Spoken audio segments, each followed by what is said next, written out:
26 വർഷത്തെ വിശ്വാസം, ലക്ഷക്കണക്കിന് സന്തോഷകരമായ ദാമ്പത്യങ്ങൾ. കല്യാണം എന്നാൽ കേരള മാട്രിമോണി തന്നെ. നിയമസഭയിലെ പ്രതിപക്ഷ ഉപനേതാവ് പദവിയെ ചൊല്ലി CPM-ഉം CPI-യും തമ്മിൽ ആരംഭിച്ച പോര് ഇടതുമുന്നണിയുടെ അടിത്തറ തന്നെ ഇളക്കുന്ന തലത്തിലേക്ക് വഷളാകുന്നു. പ്രതിപക്ഷ ഉപനേതാവ് പദവിയിൽ കടുംപിടുത്തം തുടരുന്ന CPI-യെ അനുനയിപ്പിക്കാൻ മറ്റൊരു പദവി മുന്നോട്ട് വയ്ക്കാൻ നീക്കം നടത്തുകയാണ്. എന്നാൽ മറ്റൊരു പദവിയും സ്വീകരിക്കേണ്ടതില്ല എന്നുള്ള ഉറച്ച തീരുമാനത്തിലാണ് CPI-യും. CPM-ഉം CPI-യും തമ്മിലുള്ള ഈ തർക്കം ഇടതുമുന്നണിയുടെ അടിത്തറ തന്നെ അങ്ങനെ ശിഥിലമാക്കുന്നു.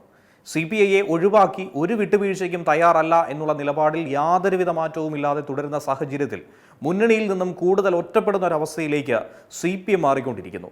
മറ്റു പദവികൾ നൽകി അനുനയിപ്പിക്കാനുള്ള നീക്കങ്ങളൊക്കെ തന്നെ തള്ളിക്കളഞ്ഞ CPI തങ്ങളുടെ ആവശ്യത്തിൽ അടിയുറച്ചു നിൽക്കുമ്പോഴാണ് LDF-ൽ ഈ കടുത്ത പ്രതിസന്ധി സൃഷ്ടിക്കപ്പെടുന്നത്.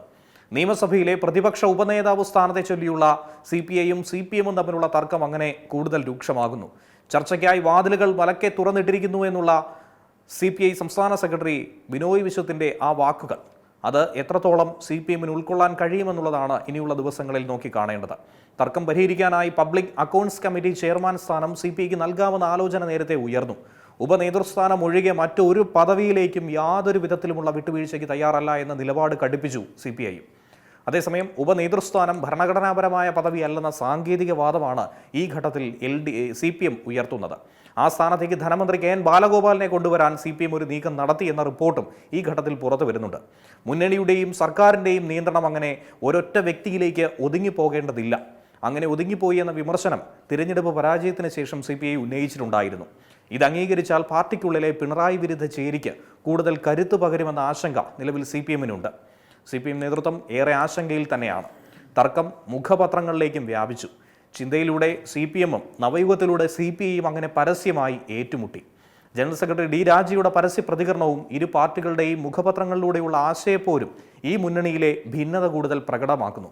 മുന്നണിക്കുള്ളിൽ തിരുത്തൽ ശക്തിയായി തുടരുമെന്ന CPI-യുടെ നിലപാടും ആവശ്യത്തിൽ നിന്നും ഒരു കാരണവശാലും പിന്നോട്ടില്ല എന്ന പ്രഖ്യാപനവും CPM-നെ വെട്ടിലാക്കിയിരിക്കുന്നു. കടുത്ത സമ്മർദ്ദത്തിലൂടെ തന്നെയാണ് CPM നിലവിൽ കടന്നു പോകുന്നത്. അതേസമയം ഈ തർക്കം LDF-ന്റെ ഐക്യത്തെ ബാധിക്കുമോ എന്നുള്ള ചർച്ചയും രാഷ്ട്രീയ കേന്ദ്രങ്ങളിൽ ശക്തമാണ്. നിയമസഭാ സമ്മേളനം അടുക്കുന്ന സാഹചര്യത്തിൽ ഈ പ്രതിസന്ധി പരിഹരിക്കപ്പെടാതെ തുടർന്നാൽ ദശകങ്ങളായി നിലനിൽക്കുന്ന ഇടതുമുന്നണിയുടെ ഭാവി തന്നെ ചോദ്യചിഹ്നമാകുമെന്നാണ് രാഷ്ട്രീയ നിരീക്ഷകരടക്കം വിലയിരുത്തുന്നത്. ഏറ്റവും പുതിയ വാർത്തകളും വിശേഷങ്ങളും വിരൽ തുമ്പിലറിയാൻ Zee മലയാളം ന്യൂസ് എല്ലാ ഡിജിറ്റൽ പ്ലാറ്റ്ഫോമുകളിലും ലഭ്യം.